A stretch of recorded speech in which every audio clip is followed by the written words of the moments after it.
जादुई साड़ी। एक बार की बात है, एक छोटे से गांव में अनाया नाम की एक महिला रहती थी।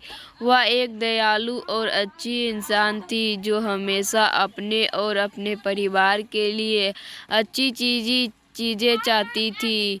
अनाया के पास एक प्यारा पति और एक खूबसूरत बेटी थी, लेकिन उसकी सास शांता उसके प्रति बहुत अच्छी नहीं थी। शांता अक्सर घटिया बातें करती थी और अनाया को दुखी करती थी। एक दिन जब अनाया बाजार में घूम रही थी तो उसे एक विशेष दुकान मिली।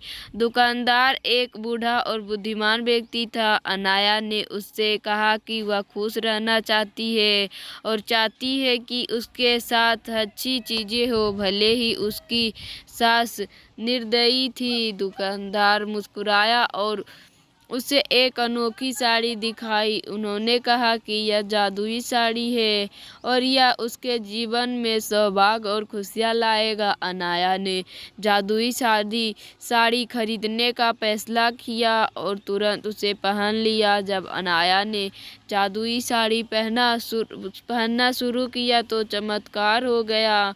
उसकी सास अनाया के साथ बुरा बर्ताव करने की बजाय उसके साथ प्यार और सम्मान से पेश आने लगी। अनाया बहुत खुश थी क्योंकि उसकी सास उसकी सबसे बड़ी समर्थक और सबसे अच्छी दोस्त बन गई थी। गांव के लोग इस बदलाव को देखकर आश्चर्यचकित रह गए। जादुई साड़ी की वजह से अनाया के परिवार में खुशियां आने लगी। गांव बहुत अच्छी जगह बन गया और अनाया का पति सफल हो गया। उनका घर हमेशा प्यार से भरा रहता था और सभी का आपस में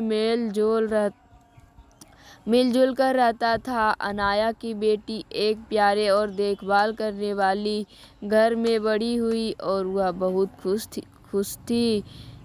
जादुई साड़ी की कहानी दूर दूर तक फैल गई और लोगों को दया और क्षमा का महत्व सिखाया। अनाया बहुत बहादुरी का प्रतीक बन गई और उसने सभी को दिखाया कि दयालु होने से बड़ा बदलाव आ सकता है, चाहे चीज़ें कितनी भी कठिन क्यों ना लगे।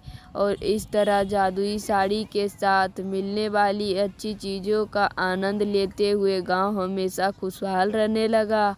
साड़ी ने न केवल अनाया की जिंदगी बदली बल्कि एक महत्वपूर्ण सबक भी सिखाया कि प्यार और क्षमा मुश्किल समय में भी खुशी और चमत्कार ला सकती है। दूसरे के प्रति दयालु होने से हम उनके और हमारे जीवन में भी खुशियाँ आ सकती है।